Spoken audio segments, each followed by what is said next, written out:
আপনি IELTS listening section 4 এ ঠিকমতো উত্তর খুঁজে বের করতে পারেন না, অথবা উত্তর খুঁজতে খুঁজতে দেখেন অডিওই শেষ হয়ে গেছে। তাই আজকের এই ভিডিওতে আমরা জানার চেষ্টা করব এই সমস্যাগুলো আসলে কি কি এবং সমস্যাগুলোর সমাধান কি কি।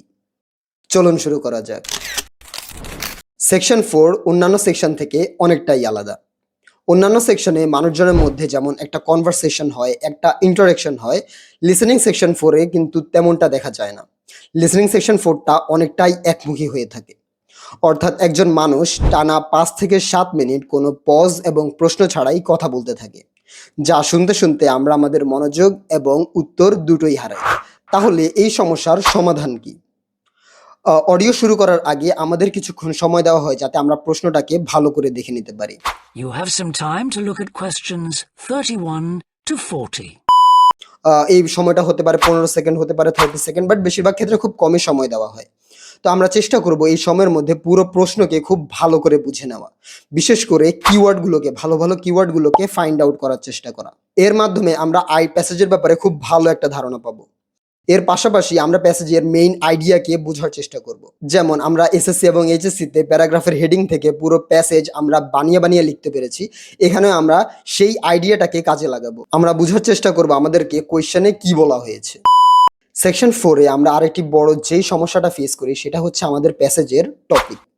ধরুন আমি একজন আর্টস কিংবা কমার্সের ছাত্র এবং আমার প্যাসেজের টপিক হচ্ছে সায়েন্স ব্যাকগ্রাউন্ড বা সায়েন্স রিলেটেড। সেক্ষেত্রে আমি ঘাবড়ে যাই, আমি ভাবতে থাকি এই টপিকটা আমি কখনো পড়িনি, অথবা আমি ভাবতে থাকি আর্টিফিশিয়াল ইন্টেলিজেন্স বা দি রাইজ অফ রোবটস, এমন টপিক তো আমি জীবনে পড়েও দেখিনি, তাহলে এটার অ্যান্সার আমি কিভাবে করব। এসব ভাবতে ভাবতেই আমাদের অডিও প্লে হয়ে যায়, আমাদের অডিও চলতে থাকে, যার কারণে আমরা আমাদের উত্তর মিস করি। এছাড়া সেকশন 4 এ কিছু টেকনিক্যাল এবং আনফ্যামিলিয়ার ওয়ার্ড চলে আসে, যা আমরা বুঝতে না পারলে আমাদের উত্তর ধরতে অনেকটাই সমস্যা হয়। আমরা যেহেতু বাংলা মিডিয়ামের স্টুডেন্ট, তাই আমরা নতুন নতুন ভোকাবুলারি দেখলে অনেক ক্ষেত্রেই ভয় পেয়ে যাই, এবং আমাদের সীমাবদ্ধ সিলেবাসের বাইরে কোনো টপিক দেখলে আমরা তা ঠিকভাবে নিতে পারি না। তাই বলে কি আমরা অনেক ডিপ ডিপ ভোকাবুলারি শিখবো? একদমই না। এই সমস্যা থেকে বাঁচার জন্য আপনি ইংরেজি অনেক ভালো ভালো পডকাস্ট দেখতে পারেন, আপনি টেড টক, ইংলিশে আইএলটিএস লিস্ট চ্যানেলগুলো ফলো করতে পারেন, যার মাধ্যমে আপনারা আপনাদের ব্রেনকে ওই ওয়ার্ডগুলো, ওই টার্মগুলো বোঝার জন্য ট্রেনিং দিতে পারবেন। তাছাড়া প্যাসেজের আনফ্যামিলিয়ার টপিকগুলো যেমন ইংরেজি কিংবা আর্টস কিংবা কমার্স রিলেটেড টপিকগুলো বোঝার জন্য আপনারা ইংরেজিতে নিউজ পেপার পড়ার ট্রাই করবেন, যার মাধ্যমে আপনারা আপনাদের জ্ঞানকে আরেকটু ভালোভাবে প্রসারিত করতে পারবেন। আমরা আরেকটা যেই ভুল করে থাকি, আমি শুধুমাত্র সেকশন 4 এর কথা না, আমি পুরো লিসনিং এর কথাই বলছি আপনাদেরকে। আপনারা একটা প্রশ্নের উত্তর লিখতে লিখতে অডিওতে আরেকটি প্রশ্নের উত্তর দিয়ে দেয়। এক্ষেত্রে আপনারা অনেক সময় ওই প্রশ্নের উত্তরটাও মিস করে যান। আপনারা সঠিক সময়ে সঠিক প্রশ্নের উত্তর লিখতে পারেন না, বা অডিওকে ঠিকঠাক মতো ফলো করতে পারেন না।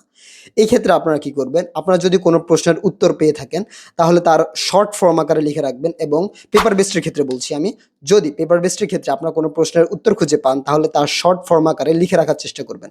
এমনভাবে লিখবেন যাতে আপনারা তা বুঝতে পারেন, এবং পরবর্তীতে পেপার বেসডে পরবর্তীতে কিছু সময় দেওয়া হয় অ্যান্সারগুলো লেখার জন্য। তখন আপনারা বুঝে শুনে সেই অ্যান্সারগুলোকে ঠিকঠাক মতো অ্যান্সার শিটে লিখে রাখবেন। তবে কম্পিউটার বেসডের ক্ষেত্রে কিন্তু অডিও শেষে কোনো এক্সট্রা সময় পাবেন না। তাই আপনারা যখন অডিওতে অ্যান্সার খুঁজে পাবেন, ঠিক তৎক্ষণাৎ আপনাদের অ্যান্সারগুলো ফিল আপ করতে হবে। তো এই জন্য আপনারা যেই কাজটা করতে পারেন, আপনারা অবশ্যই আপনাদের টাইপিং স্পিডকে ফাস্ট করার চেষ্টা করবেন। আমরা অনেকে আবার কম্পিউটারের কিবোর্ডের দিকে তাকিয়ে তাকিয়ে লেখার অভ্যাস করি। এই ভুলটা করবেন না। যদি আপনি কিবোর্ডের দিকে তাকিয়ে তাকিয়ে লেখার অভ্যাস করেন এবং স্ক্রিনে যদি কোনো একটা ভুল হয়ে যায়, সেই ভুলটা আপনি চোখে দেখতে পেলেন না, কারণ আপনি তো স্ক্রিনের দিকে তাকিয়ে লিখছেন না, আপনারা তাকিয়ে লিখছেন কিবোর্ডের দিকে। তো এই ক্ষেত্রে অনেক বড় একটা সমস্যা হয়ে যায়। তো এই সমস্যাকে দূর করার জন্য আপনারা অবশ্যই বাসায় কিভাবে কিবোর্ডে ভালোভাবে কম্পিউটারের দিকে তাকিয়ে প্র্যাকটিস করতে হয়, টাইপ করতে হয়, এটা অবশ্যই শিখে নেবেন। এটা শিখার জন্য আমি আপনাদেরকে কিছু ওয়েবসাইটের লিঙ্ক ডেসক্রিপশনে দিয়ে রাখবো। ওখানে খুব মজার মাধ্যমে, খুব গেম খেলতে খেলতে আপনারা এই টাইপিং স্পিডকে ফাস্ট করতে পারবেন। আপনারা অবশ্যই ডেসক্রিপশন চেক করে নেবেন। আপনাদের আরেকটি ভুল হচ্ছে সঠিক নিয়ম মেনে মক টেস্ট না দেওয়া।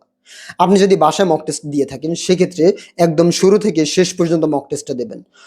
আপনারা অনেকেই হয়তো আইএলটিএস সেকশন 1 এবং 2 করার পর একটু এদিক ওদিক ঘুরে আসেন, একটু সময় কাটান। এই ভুলগুলো করা যাবে না। আপনাদের একদম রিয়েল এক্সামের মতো শুরু থেকে শেষ পর্যন্ত পুরো এক্সামটা দেওয়া উচিত। এবং আরো ভালো হয় যদি পরীক্ষার আগে আপনারা কোনো সেন্টারে গিয়ে রিয়েল এনভায়রনমেন্টে মক টেস্টটা দিয়ে থাকেন। সেক্ষেত্রে আপনারা আরো ভালো এনভায়রনমেন্টের সাথে নিজেকে অ্যাডাপ্ট করতে পারেন। এরপর আমি যদি বলি, শুধুমাত্র সেকশন 4 এর জন্য না, পুরো আইএলটিএস লিসেনিং এর জন্যই বলছি। আইএলটিএস লিসেনিং এর আরেকটি বড় সমস্যা হচ্ছে এটা ডিফারেন্ট অ্যাকসেন্টও কভার করা হয়। শুধুমাত্র ব্রিটিশ কিংবা আমেরিকান না, এখানে নিউজিল্যান্ড, কানাডা এবং অস্ট্রেলিয়ান ল্যাঙ্গুয়েজও ইউজ করা হয়, অর্থাৎ অস্ট্রেলিয়ান অ্যাকসেন্ট এবং অন্যান্য দেশের ইংরেজি অ্যাকসেন্টগুলো ইউজ করা হয়। যার কারণে আপনি যেই অ্যাকসেন্টের সাথে পরিচিত, তাছাড়া যদি অন্য ভিন্ন কোনো অ্যাকসেন্ট দেওয়া হয় তাহলে আপনি ঠিকমতো ওয়ার্ড বুঝতে পারেন না, স্পিকার কি বলছে সেটা বুঝে উঠতে পারছেন না। তো এমন কিছু কিছু সমস্যা দেখা দেয়। তো এই সমস্যা থেকে এড়ানোর জন্য আপনারা ওই যে আমি বলেছিলাম আপনার টেড টক এবং অন্যান্য ইংরেজি টকিং শোগুলো দেখবেন, পডকাস্ট দেখবেন, নিজের মাইন্ডকে ট্রেনিং দেওয়ার চেষ্টা করবেন, ওই সকল অ্যাকসেন্টকে নিজের মাইন্ডের সাথে পরিচয় করানোর চেষ্টা করবেন। এর মাধ্যমে আপনার অ্যাকসেন্টগুলো অবশ্যই ধরতে পারবেন। তো এই ছিল আইএলটিএস লিসেনিং সেকশন 4 এর কমন কিছু সমস্যা। এছাড়া আরো অনেক সমস্যা আছে, আমি হয়তো সবগুলো কভার করিনি। আপনি অবশ্যই কমেন্ট করে আপনার সমস্যাটা জানাবেন এবং আমি যদি পারি অবশ্যই তার উত্তর দেওয়ার চেষ্টা করব। এতক্ষণ পাশে থাকার জন্য অসংখ্য ধন্যবাদ।